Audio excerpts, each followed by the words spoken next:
ada analisa bahasa dan analisa kontekstual ya. Mungkin langkah-langkah seperti itu sudah dilakukan di teori-teori sebelumnya selain Toshihiko Izutsu, tapi menggunakan istilah-istilah yang berbeda.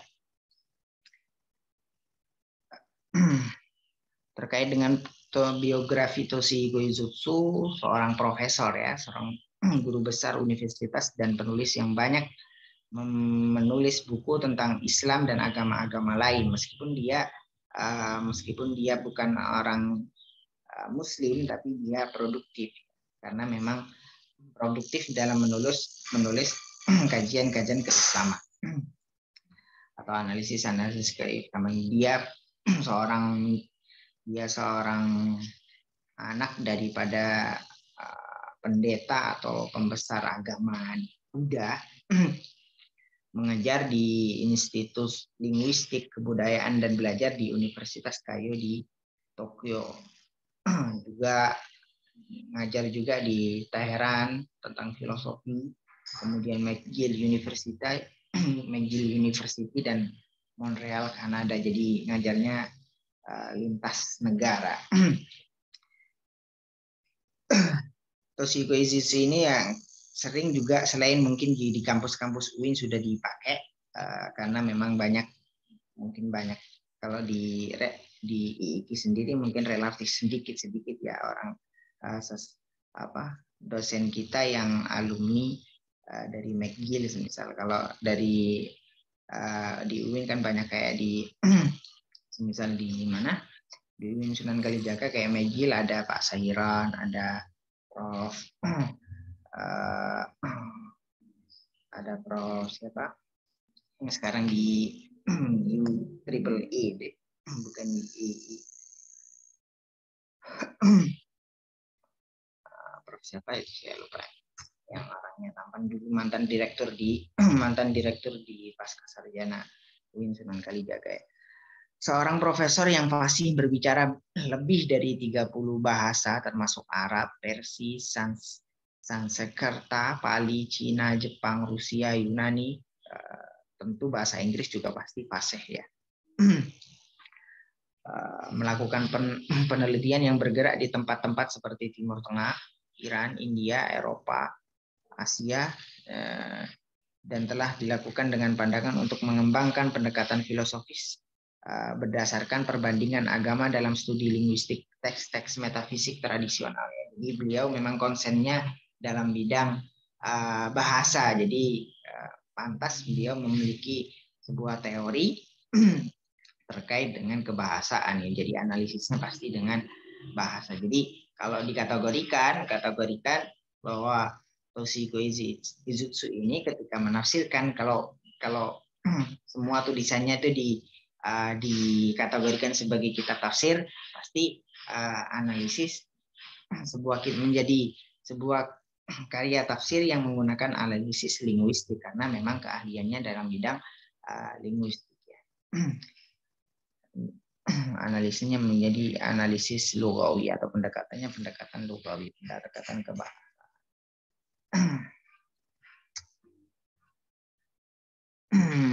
Beliau sebelumnya lahir di 4 Mei 1914, kemudian wafat pada relatif masih baru ya 1993 di Tamakura. Tadi sudah dijelaskan.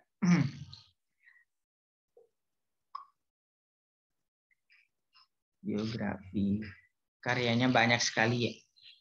Kalau karyanya yang paling kentara dalam bidang semantik itu ya God and Man in the Quran, Ethico-Religious Concept in the Quran, itu yang dua karya yang paling konsen dalam bidang semantik, bagaimana relasi antara Tuhan dan manusia. Sebelumnya tadi ada langkah-langkah dalam menentukan makna dalam Al-Quran, kemudian diakhiri dengan Weltanjong atau sebuah konsep atau hubungan. Tadi awalnya menentukan atau memilih memilih lafadz yang menjadi tujuan kita untuk dikaji dan akan dijadikan sebuah konsep tertentu, seperti memilih misalnya rob atau robbun, atau kemudian juga disandingkan dengan al-insan ya. Nanti al-insan dan rob dianalisis dengan langkah yang kedua, menganalisis apakah ada lafadz-lafadz yang lafadz yang muradif, kita sebutnya muradif, atau lafadz-lafadz yang semakna ataupun yang menjadi lawan kata dari lafadz tersebut. Itu menjadi langkah kedua. Kemudian langkah ketiga menentukan sebuah hubungan, sebuah peltancong atau sebuah konsep atau makna baku daripada relasi dua lafadz tersebut.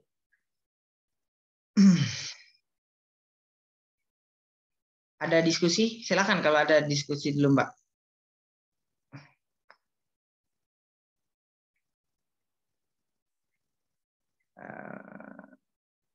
Biasanya kalau yang di sini yang tanya itu saya ingat nih Mbak Konita nih ya dulu kalau di kelas sebelumnya ya.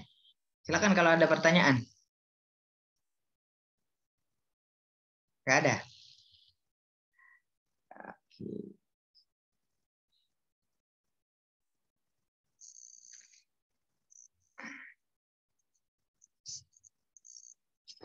Tokoh-tokoh semantik, jenis-jenis semantik dan ilmu-ilmu kajian yang terkait dengan kajian makna ya. Kalau diambil dari tokoh-tokoh semantik, paling tidak kurang lebih sama dengan pertemuan yang kemarin ya. Ada era klasik, ada era kontemporer ya. Misal kemarin ada Toshi Koizusu, ada Sahrur, ada Amin Al-Khulli. Kemudian jenis-jenis semantik, nanti yang gampang saja jenis-jenis semantik biasanya menggunakan semantik kajian kata kalau ditelisik daripada lafadz dahulu, lafadz awal mulanya lafadz itu digunakan, kemudian memiliki lafadz apa, kemudian bergerak pada zaman setelahnya apakah masih menggunakan makna tersebut, itu biasanya diidentifikasi sebagai semantik historis terkait dengan makna sebuah kata. Atau ilmu-ilmu lain yang terkait dengan kajian makna nanti pembahasan poin. Tokoh-tokoh semantik paling tidak era klasik kita kategorikan ya, ada era klasik dan era kontemporer. Ada Mujahid bin Jabir, beliau bernama lengkap Mujahid bin Jabir Al-Makki Abdul Hajjaj Al-Makhzumi Al-Mukri ya. Nah, jadi gelarnya Al-Mukri atau orang yang memiliki atau membacakan, berarti memiliki jalur sanad dalam pembelajaran Al-Qur'an. Adalah ahli tafsir dan masa tabi'in, sampai dikatakan bahwa beliau adalah orang yang paling mengetahui tentang tafsir pada zamannya. Selain itu sebelumnya ada atau setelahnya wakila itu sezaman, dan wakila lagi sebelum Muqatil bin Sulaiman adalah Mujahid bin Jabir. Beliau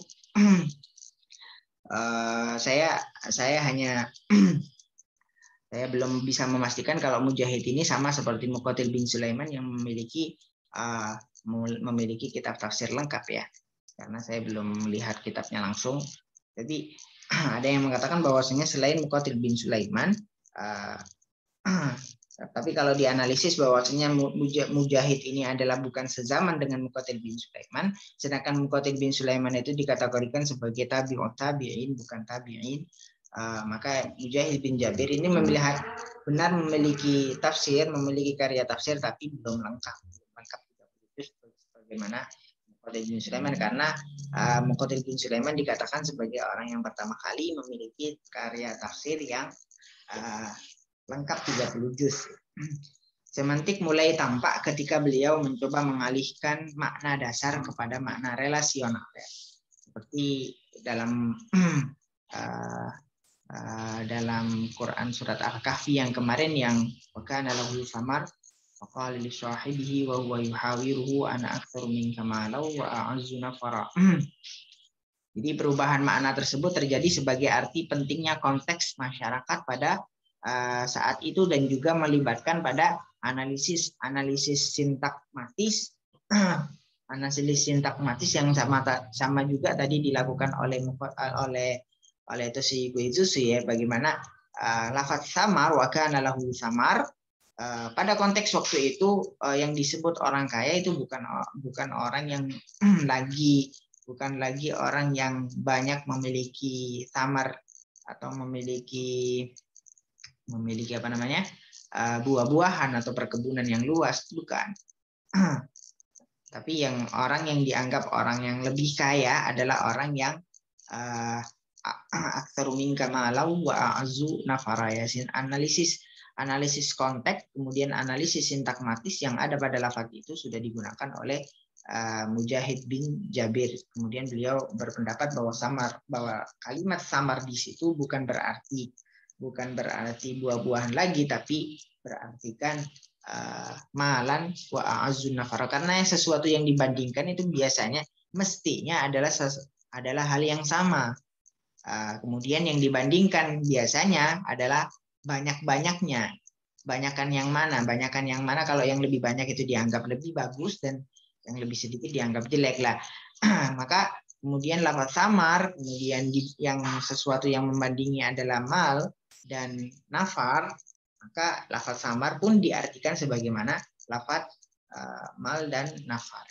Kemudian lafaz pembanding atau orang yang beranggapan bahwasanya dirinya lebih bagus karena dia lebih memiliki banyak harta daripada orang yang wa kana lahu samar, yang mengatakan wa kana lahu samar itu.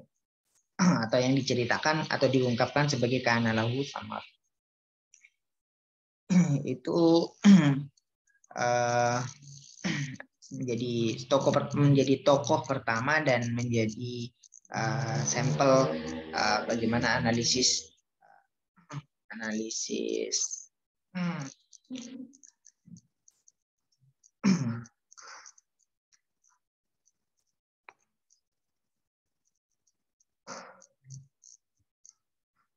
semantik yang dilakukan oleh Mujahid bin Jabir. Ada Ibnu Jurayj yang kemarin disebut Gregorius atau Georgius. Ibnu Jurayj membedakan antara makna bawaan, makna asli dengan makna fungsional. Ini juga hampir sama atau menjadi nanti mungkin bisa dianggap juga perubahan atau perkembangan yang seperti halnya teori semantik yang dibawa atau yang tadi dipresentasikan makalah sebagai teorinya Toshihiko Itsushi ya, mengambil sebuah sampel kemudian memberikan makna asli kemudian diakhiri dengan atau berlanjut dengan memberikan makna fungsional atau makna yang selalu berubah sesuai dengan konteks ayat yang kemudian akhirnya memberikan sebuah konsep ya. Jadi Ibnu Jurayj membedakan antara makna bawaan, nanti juga disebut makna bawaan itu disebut juga makna adilalah al-isyariyah ya. Adilalah al-isyariyah itu sama dengan ungkapan makna bawaan atau makna asli dalam sebuah kalimat.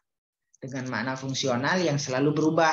Makna fungsional ini yang pasti adalah makna yang selalu berubah, yang tidak sama dengan makna asalnya. Sama dengan aplikasi yang diberikan oleh Mujahid bin Jabir tadi, makna kontekstualnya samar adalah makna bukan lagi buah-buahan tapi mal juga atau kekayaan ya. Beliau juga menekankan pentingnya konteks sebuah ayat Al-Quran dalam pergeseran makna Al-Quran, yang mana makna asli kata tersebut bisa berubah menjadi makna lain sesuai dengan konteksnya ya. Makanya kita hematnya ada makna tekstual, ada makna kontekstual. Makna tekstual itu adalah makna yang selalu nempel dengan kata tersebut, sedangkan makna kontekstual itu selalu berubah tergantung konteksnya. Jadi upaya kita belajar semantik ini kita menghubungkan berupaya untuk menghidupkan Al-Qur'an, menghidupkan Al-Qur'an dengan cara tanzilul waqi' ilal ayah dan tanzilul ayah ilal waqi'. Contoh dalam suratul Hajj, surah Al-Hajj ayat kelima, wa taral arda hamidatan fayya tamurru marras sahab sunnallahi alladzi atqana kulla syai'in innahu khabirum bima taf'alun, ya. Atau pada ayat tersebut bermakna dasar kering, ya. Dasar kering, kemudian kata tersebut ditafsirkan oleh Ibnu Juraij dengan makna tidak terdapat tanaman sama sekali, ya. Kering maksudnya ya tidak. Makna selanjutnya adalah atau makna makna apa yang tidak asal atau makna kontekstualnya adalah tidak ada tanaman sama sekali. Bukan berarti kering yang enggak ada air sama sekali, tapi ada air tapi tidak ada tanaman, ya. Kan beda, ada air tapi tidak ada tanaman dan ada air tapi kering tapi ada tanaman, atau tidak ada air tapi ada tanaman, sedangkan ada air tapi tetap juga tidak ada tanaman. Jadi awal daripada kata hamidah adalah kering saja. Ya, sebentar.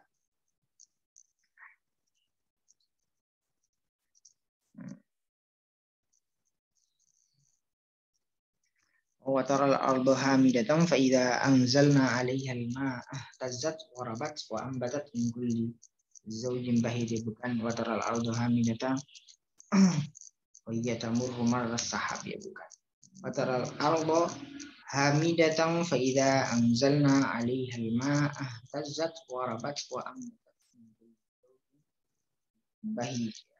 Karena sebelumnya kering, karena kering maksudnya bukan tidak ada tanaman, tapi kemudian ketika sudah ada, tapi keringnya itu karena memang bukan tidak ada air, ya. Jadi patut juga dan benar juga ketika hamidah dimaknai sebagaimana kering, karena memang tidak ada air, maka pantas juga dimaknai kering. Tapi menurut Ibnu Juraij langsung saja tidak terdapat tanaman sama sekali, disebabkan karena tidak ada air. Dan lanjut ayatnya fa idza anzalna 'alaihal ma'a, maka di situ ada isyarat bahwasanya ketika tidak ada air, kemudian tanah menjadi kering, setelah itu diturunkan oleh Allah al-ma' atau air hujan, maka ihtazzat wa rabat wa ambatat min kulli zawjin bahij, maka setelah itu tumbuhlah berbagai macam tanaman, ya. Jadi pemaknaan yang mestinya kering tapi diungkapkan dengan menggunakan tidak terdapat atau laisa laha samarun atau laisa laha asmar atau asjar, maka itu juga benar, ya, yang seperti halnya diberikan oleh Ibnu Juraij. Ada Muqatil bin Sulaiman, beliau merupakan ulama tafsir yang mulai membangkitkan kesadaran semantik dalam penafsiran Al-Quran lebih jauh dari yang dilakukan oleh Mujahid bin Jabir, ya, generasi sebelumnya. Kitabnya yang berjudul Al-Ashbah wan Nadhair fil Qur'anil Karim dan tafsir Muqatil bin Sulaiman atau tafsir Al-Kabir, menurutnya setiap kata di dalam Al-Quran memiliki makna definitif atau makna dasar yang memiliki beberapa alternatif makna. Jadi dalam dua kitab besarnya beliau, Al-Ashbah wan Nadhair, bukan Al-Ashbah, memang ada yang mengatakan Al-Ashbah wan Nadhair, ada yang mengatakan bukan memberikan judul Ashbah tapi Al-Wujuh wan Nadhair, ya, fil Qur'anil Karim. Ada Al-Wujuh wan Nadhair fil Qur'anil Azim, ya. Jadi kitab satu tapi memiliki dua judul. Ada yang mengatakan dua kitab itu satu, ada yang mengatakan dua kitab itu dua kitab yang berbeda. Dan tafsir Muqatil bin Sulaiman atau biasa disebut juga tafsir Al-Kabir. Dalam sebuah kata dalam Al-Quran memiliki makna definitif, makna dasar, atau nanti disebut ad-dilalah al-isyariyah, makna yang berada pada kamus, makna yang selalu melekat pada kamus, atau melekat pada sebuah kata yang belum ada perubahan terkait pelibatannya lafaz tersebut terkait dengan konteks ataupun dengan hubungan lafaz-lafaz lain, itu menjadi makna definitif dan memiliki beberapa alternatif makna yang tadi nanti disebut al-ashbah atau disebut dengan al-wujuh ya oleh Muqatil bin Sulaiman. Contoh kemarin ada lafaz yad yang memiliki alternatif makna, ada 3 makna yad. Ada makna yang fisik, wa naza'a yadahu fa idza hiya baydha'u lin-nazirin, kata sebelah kanan ya Al-A'raf. Ada dermawan, wala taj'al yadaka maghlulatan ila 'unuqika wala tabsutha kullal bast. Dermawan ya. Kata itu nanti ada istilah idiom itu menggabungkan 2 kata tapi dimaknai satu ya. Wala taj'al yadaka maghlulatan. Wala taj'al yadaka maghlulatan itu maksudnya kalau makna leksikalnya atau makna apa adanya itu jangan kamu jadikan atau jangan kamu letakkan tangannya kamu di unuk itu ini apa ini namanya tengkuk ya. Maksudnya jangan berpelit, maksudnya jangan berpelit diri atau dermawan lah, itu nanti disebut istilahnya dengan istilah idiom, menggabungkan memaknakan atau mengartikan sebuah kalimat yang berbeda, yang tidak sesuai dengan makna leksikalnya. Al-Isra dan juga dalam surat Yasin ayat ke-35 ya. Ada aktivitas atau perbuatan seseorang. Jadi makna beliau memiliki konsep dalam sebuah satu lafaz dalam Al-Quran itu bisa jadi memiliki banyak sekali alternatif makna tergantung dengan konteksnya. Konteksnya ini misal Al-A'raf menjadi kisahnya Nabi Musa yang tangannya bisa bercahaya. Senada dengan ayat itu mungkin wa naza'a yadahu fa idza ya baydha'u lin-nazirin min ghairi su' ya. Ada ayat-ayat yang terkait dengan kisahnya Nabi Musa yang menjadi misal di surat Al-Isra juga di juz 15 itu putihnya bukan putih cacat, tapi putihnya putih yang cemerlang, tidak berupa putih yang ada kayak ada bintik-bintik merahnya atau putihnya orang yang lagi sakit kulit. Naza'a yadahu wa idza baydha'u lin-nazirin.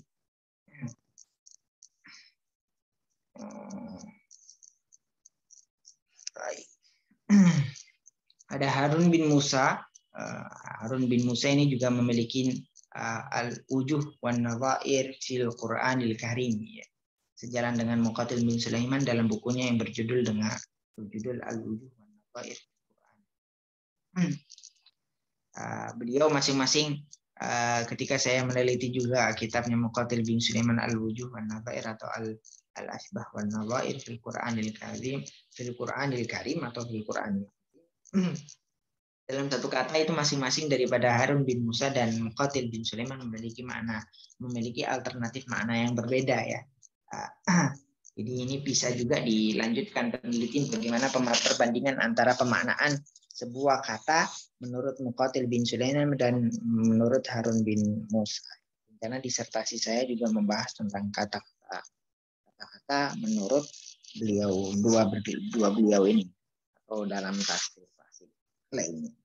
Al-Jahiz Utsman bin Amr bin Bahr al-Kinani al-Basri dalam kitab Rasail Al-Jahiz mendiskusikan beberapa contoh atau representasi nuansa makna yang terbilang dari kosakata. Beliau memberikan istilah ruang semantis dengan berkaitan dengan antara satu kata dengan kata yang lain yang bisa mempengaruhi makna kata dalam Al-Qur'an. Misal pemaknaan yang juga dilakukan oleh Muqatil bin Sulaiman, walaqad ataina Musal huda wa awrafna bani Israil al-kitab huda wa dzikra li ulil albab.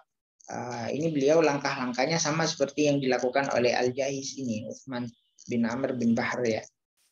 Bagaimana sebuah kata mestinya al-huda, lafaz al-huda ya petunjuk-petunjuk saja, yaitu makna leksikal atau makna dilalah al-isyariyah ini ya petunjuk. Tapi kemudian al-huda menurut Muqatil bin Sulaiman sama seperti langkah yang dilakukan oleh Jahiz di sini. Huda dimaknai sebagai sebuah kitab suci, ya. bukan lagi petunjuk secara umum, tapi al-huda ataina Musal huda, karena petunjuk yang diberikan oleh Allah kepada Nabi Musa itu pasti berupa kitab suci ya.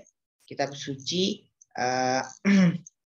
yakni kitab Taurat. Jadi al-huda di situ menurut Muqatil bin Sulaiman dan juga Al-Jahiz adalah Taurat ya. Itu memberikan istilah ruang semantik ya. Ruang semantiknya karena itu berhubungan antara satu kata dengan kata yang lain yang bisa mempengaruhi makna, sama seperti langkah yang dilakukan oleh Mujahid bin Jabir tadi ya. Ada Ibnu Qutaibah dengan kitabnya yang berjudul Ta'wilul Mushkilil Quran ya. Ada Abdul Qadir Al-Jurjani ya dalam kitab tafsirnya. Ada Amin Al-Khuldi, Muhammad Syahrur, Amin Al-Khuldi ada dengan metodenya linguistik hermeneutis. Kemudian Muhammad Syahrur penafsiran dengan corak semantik. Mantap.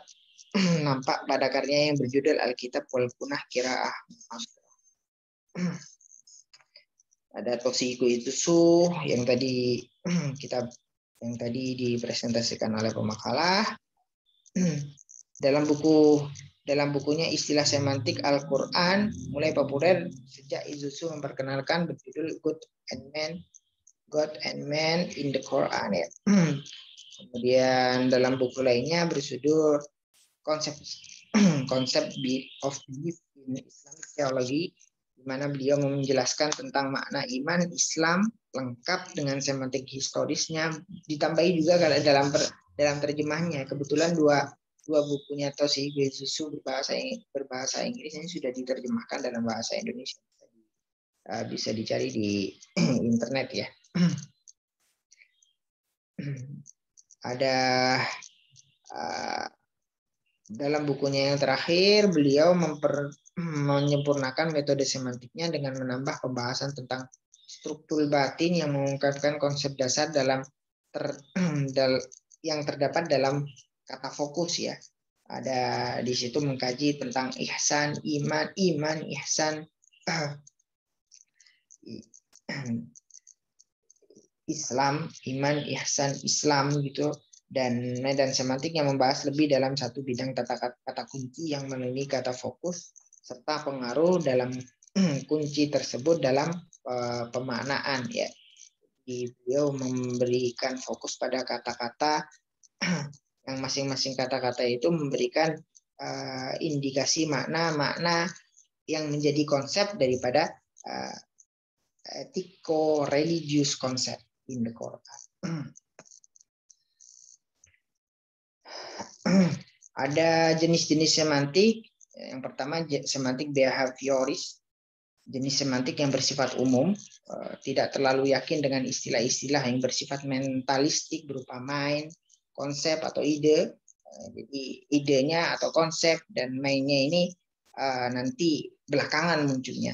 Tidak ada perbedaan esensial antara tingkah laku manusia dan hewan. Jadi yang dikaji bisa jadi manusia maupun hewan yang masing-masing memiliki pasti memiliki kebiasaan, kemudian kebiasaan itu bisa dijadikan nantinya sebuah pemaknaan dilanjutkan sebagai tingkah laku atau kebiasaan ya, atau konsep dari bagaimana manusia berperilaku, hewan pun ketika makan bagaimana, manusia ketika makan atau bagaimana. Mementingkan faktor belajar dan kurang yakin terhadap faktor-faktor bawaan ya. Jadi semantik yang bersifatkan secara umum ini yang penting belajar dulu banyak kata. Misal kata-kata dalam Al-Qur'an, dalam kata-kata yang sering kita muncul itu lebih baik kita belajar daripada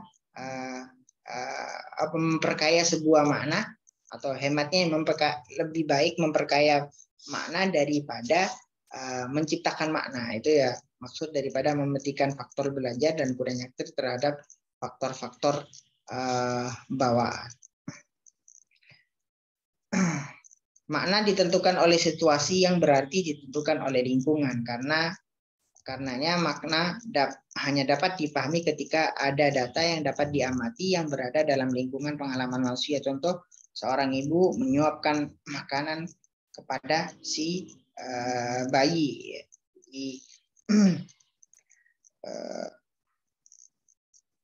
Makna bahwa seorang ibu menyuapi makanan atau memberikan makan itu dapat difahami dalam lingkungan pengalaman manusia. Bagaimana mestinya seorang ibu mendeteksi bahwasanya anaknya lagi lapar, kemudian cara terbaik ketika supaya anaknya bisa makan lahap, kemudian tenang, itu kan bisa difahami dengan cara langsung saja praktek. Ada semantik deskriptif, semantik yang khusus memperlihatkan makna yang sekarang berlaku ya. Jadi maknanya hanya bersifatkan deskriptif, apa adanya, tidak diotak-atik atau tidak diarahkan dengan hal-hal sebelumnya maupun hal-hal yang akan datang. Makna ketika kata itu untuk pertama kali muncul ya. Jadi tidak diperhatikan, misalnya dalam bahasa Indonesia ada kata juara, yaitu orang yang mendapatkan peringkat teratas dalam pertandingan tanpa merhatikan makna sebelumnya, yaitu mengatur atau pelerai dan dalam konteks mungkin mengadu ayam ya. Yang penting juara ya berarti orang yang mendapat peringkat teratas ya, tanpa ditelusuri apa juaranya, juara apa, kemudian makna sebelumnya atau ada hubungannya dengan hal-hal yang lain seperti ada wasitnya bagaimana, wasit atau lawannya itu seperti apa, itu tidak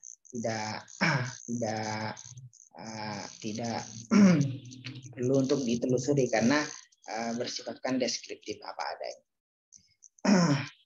Tapi kalau bertujuan untuk memperoleh pemaknaan yang lengkap ya harus ditelusuri. Ada semantik gramatikal ini yang sesuai dengan konsen kita. Jadi meneliti sebuah makna, studi semantik yang khususnya mengkaji makna yang terdapat dalam satuan kalimat ya. Tentu harus kalimatnya diteliti secara lengkap.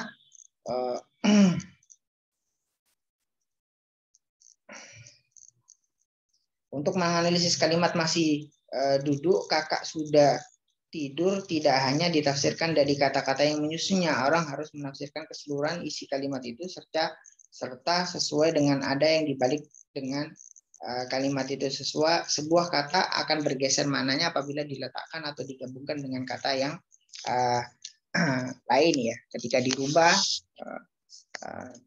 masih duduk atau sudah duduk atau duduk saja itu kan masing-masing kalimat duduk bisa jadi sedang duduk atau bisa jadi sudah duduk ya.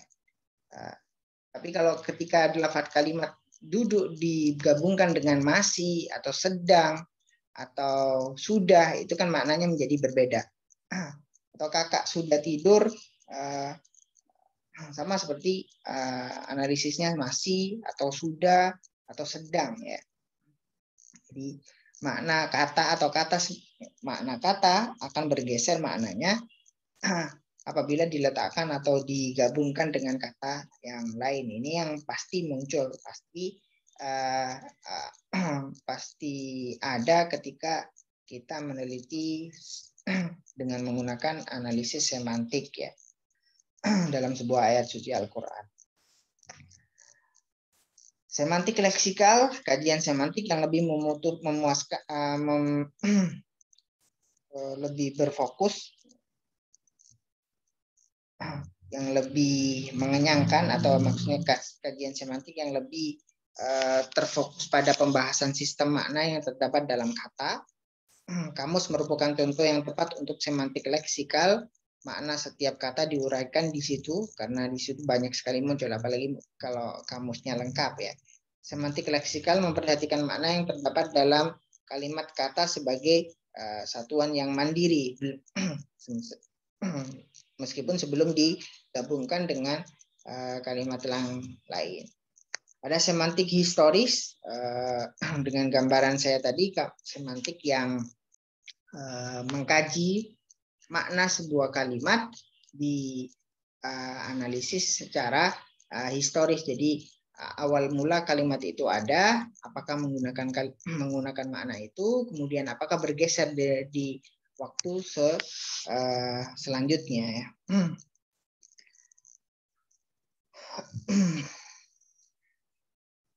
Ilmu-ilmu yang lain terkait dengan kajian makna jelas dengan kajian dengan ilmu linguistik yang pertama, karena memang menjadi salah satu cabang daripada kajian linguistik ya, semantik ini. Jadi jelas muncul ada dengan ilmu logika. Ilmu logika di sini kita dalam bahasa memang dituntut agar berbahasa yang logis atau masuk akal.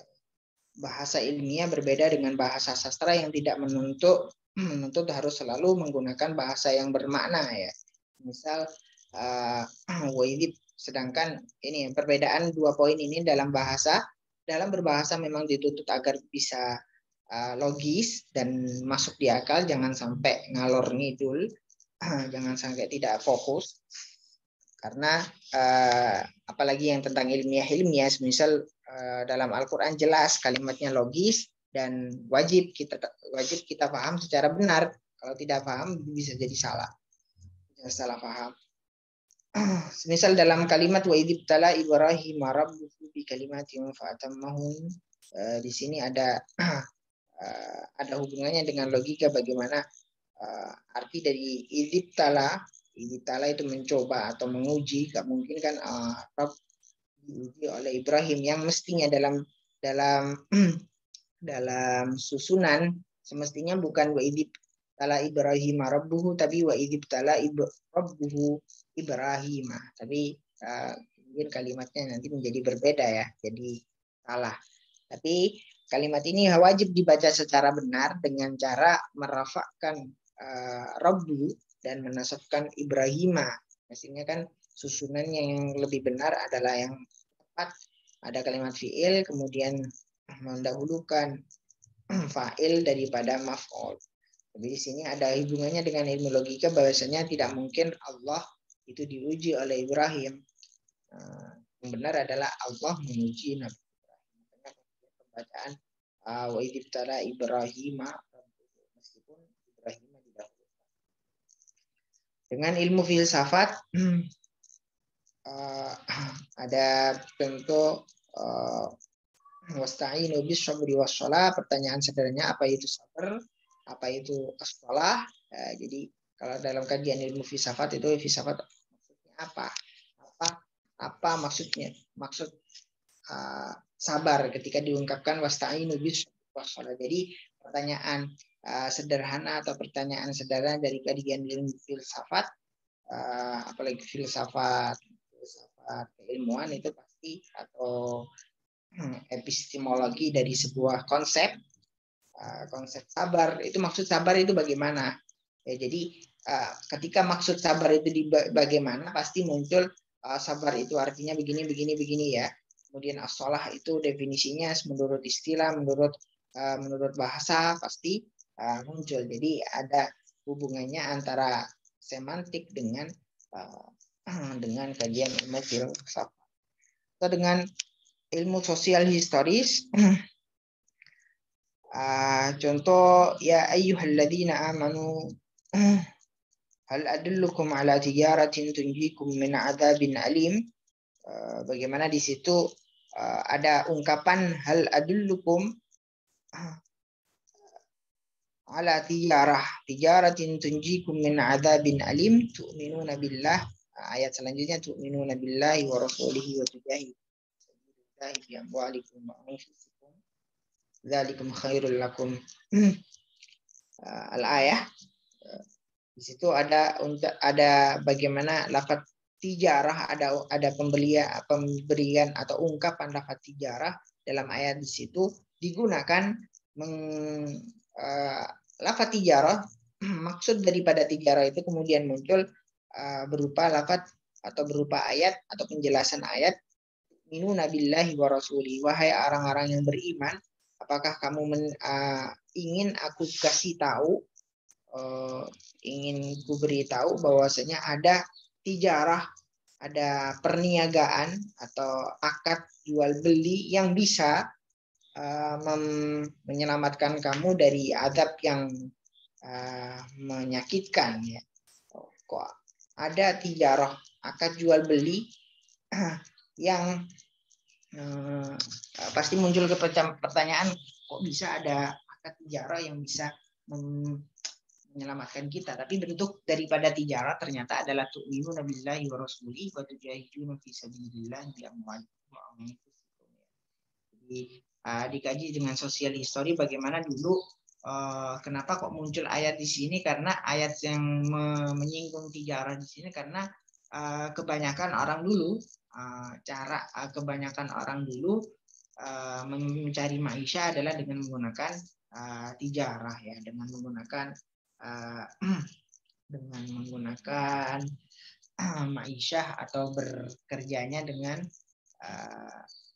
jual beli ya, seperti yang dilakukan oleh kakek-kakek Nabi Muhammad, kemudian paman-paman beliau, juga para sahabat yang lain.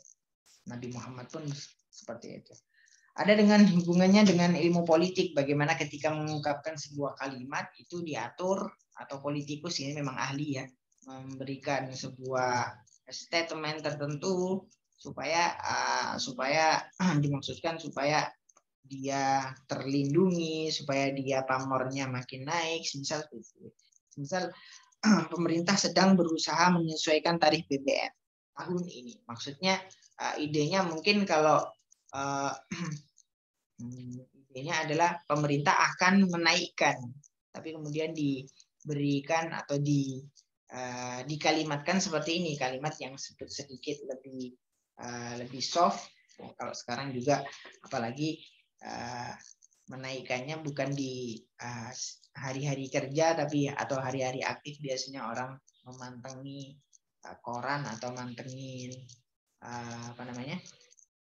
TV atau internet, naiknya tanpa diumumkan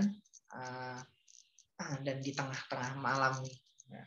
Di tengah malam ya, jadi orang-orang tidur, ternyata pas ada yang beli BBM ternyata BBM-nya lagi naik ya. Pemerintah sedang berusaha menyesuaikan tarif BBM tahun ini menjadi kalimat yang lebih sedikit lebih sopan atau ungkapan ketika mengumpat orang supaya tidak dianggap atau ya diungkapkan bagi orang yang tahu ya. Nilai rasa nanti dalam pertemuan di akhir-akhir kan ada materi tentang nilai rasa ya, menghardik orang dengan ungkapan kurang ajar itu kan lebih keras daripada tidak sopan ya, diungkapkan ketika ada orang yang berperilaku tidak sopan. Jadi mending diucapkan tidak sopan daripada langsung dikatai dengan ungkapan kurang ajar. Akhirnya Allahu yufhimuna wa yu'allimuna wallahu a'lam bishawab.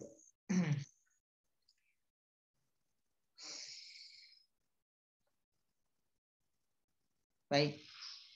Ada 1-2 pertanyaan, silakan Pak.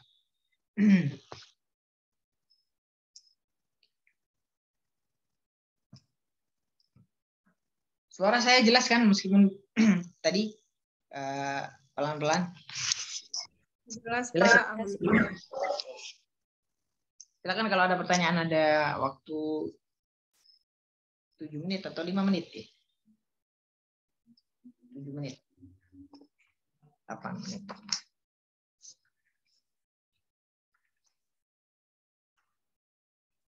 Bapak, saya masih agak kurang paham tentang perbedaan semantik kalimat itu apa ya Pak? Maksudnya semantik kalimat. Semantik kalimat itu ya berarti belum dilakukan penelitian semantik secara menyeluruh. Semantik kalimat ya maksudnya makna sebuah kalimat atau tanda daripada kalimat itu, maksudnya makna dari kalimat itu. Ya, kalau semantik kalimat nanti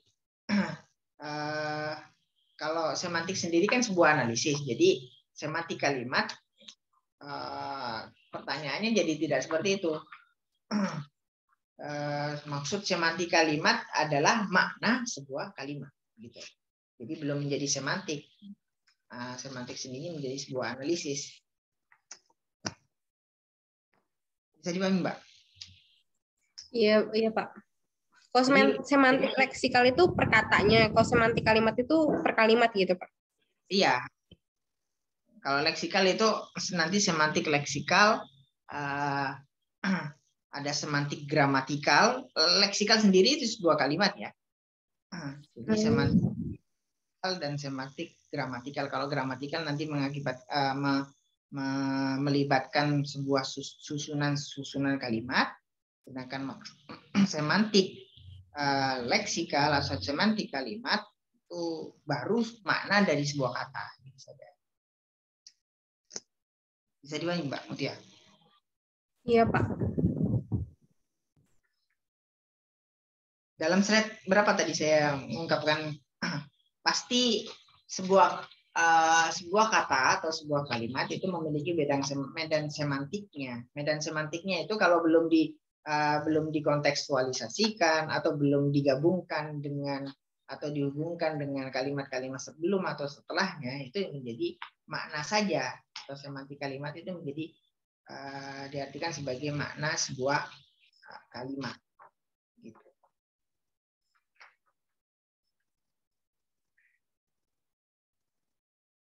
Ada lagi? Silakan, Mbak.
Cukup? Tidak ada yang bertanya lagi? Halo? Cukup Mbak Mutia? Nggak tahu Pak, teman-teman gimana. Cukup Pak. Cukup ya Mbak? Mbak Nelvi. Mbak yang presentasi, Mbak Gita. Cukup.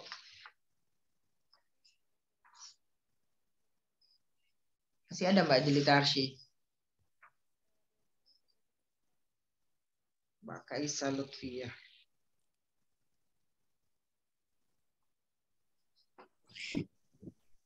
Bapak jadinya sebenarnya apa semantik ini udah dibuat dari ulama-ulama masa lalu ya Pak, tapi kita merujuknya pada Toshihiko Isuzu ini ya Pak yang terbaru gitu. Ya mungkin karena itu tidak tidak populernya kajian klasik terkait dengan atau tidak lengkapnya kajian semantik seperti halnya dilakukan oleh Toshihiko Isuzu. Jadi kita memakainya adalah teorinya Toshihiko Isuzu. Tadi kan sudah lengkap terkait dengan langkah-langkah penelitian semantik seperti yang dilakukan oleh Toshihiko Isuzu. Kalau Ibnu Jurez, kemudian Muqatil bin Sulaiman itu kan secara umum bahwa satu kata itu bisa jadi memiliki banyak makna gitu saja. Kemudian langkah-langkahnya itu disempurnakan oleh Toshihiko Isuzu dengan teori semantiknya. Gitu, Mbak. Semisal penafsiran saja, penafsiran tematik atau penafsiran secara tematik saja itu munculnya atau kodifikasinya itu bisa jadi munculnya ketika Abdul Hayy Al-Farmawi ketika menulis Al-Bidayah fi Tafsir Al-Maudu'i. Padahal kalau penafsiran secara tematik itu ya sudah muncul ketika Nabi Muhammad menafsirkan atau menjelaskan sebuah tema di dalam Al-Quran gitu ya. Tapi teori tafsir atau metode tafsir Maudu'i itu ya munculnya dan dipopulerkan ketika ketika kitab Al-Bidayah fi Tafsir Al-Maudu'i itu muncul. Begitu, Mbak. Sebelumnya memang sudah ada sebelumnya, tapi belum lengkap atau belum matang. Cuma embrio atau awalnya muncul itu sudah sebelumnya ada di era klasik ya. Jadi kita makainya tetap ya Toshihiko Isuzu saja. Nanti bisa membaca-baca kitab, membaca-baca 3 buku besarnya itu ya. Sudah berbahasa Indonesia, tidak susah juga dibarengi kalau nulis skripsinya dengan menggunakan semantik ya. Coba lihat karya-karya atau skripsi-skripsi yang menggunakan analisis semantik gitu aja. Saya kalau memberikan instruksi bimbingan kan mulai membimbing, langsung saja ditulis proposal, nanti ditulis lengkap 4 bab langsung diserahkan ke saya, nanti saya baca, nanti saya beri catatan kalau ada kekurangan, jadi menulisnya cepat. Langsung saja baca lihat-lihat buku-buku tentang semantik atau skripsi yang menggunakan analisis semantik ditulis sama seperti itu meskipun berbeda ya, lafadznya berbeda. Misal konsep jihad, mungkin konsep jihad atau hijab dalam Al-Quran analisis semantik Toshihiko Isuzu mungkin sudah ada. Nah, jadi Mbak memilih kata-kata yang belum ada tapi menggunakan analisis yang sama. Jadi mungkin yang berbeda di bab pertama, kedua. Pertama itu jelas beda ya, karena proposal dan judulnya beda jadi beda. Atau bab keempat itu menjadi beda. Kalau bab tentang teori dari Toshihiko Isuzu, biografi itu pasti sama. Jadi bisa kayak ini. Begitu, Mbak.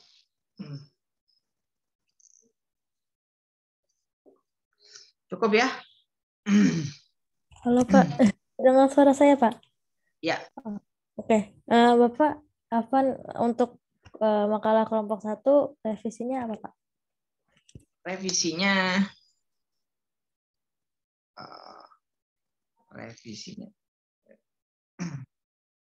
kita tugasnya nanti revisi ya, revisi makalah. Iya betul Pak. Saya tadi belum sempat membaca makalah, saya membaca cuma membaca PT-nya saja. Ya nanti saya beri catatannya. Kalau malah enak kalau nggak diberi catatan berarti langsung saja dikirimkan ketika nanti jadwal UAS, kan malah enak.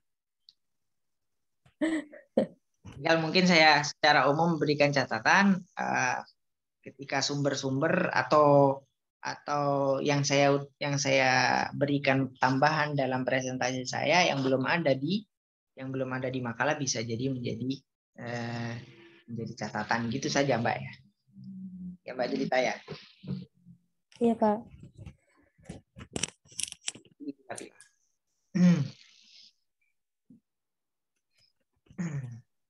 Saya kan hanya menambahi saja presentasinya.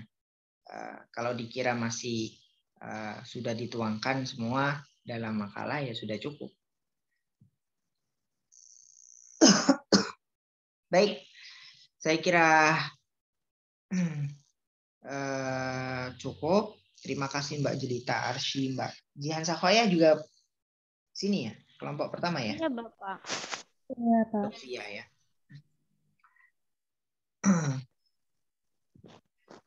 Baik, saya izin screenshot.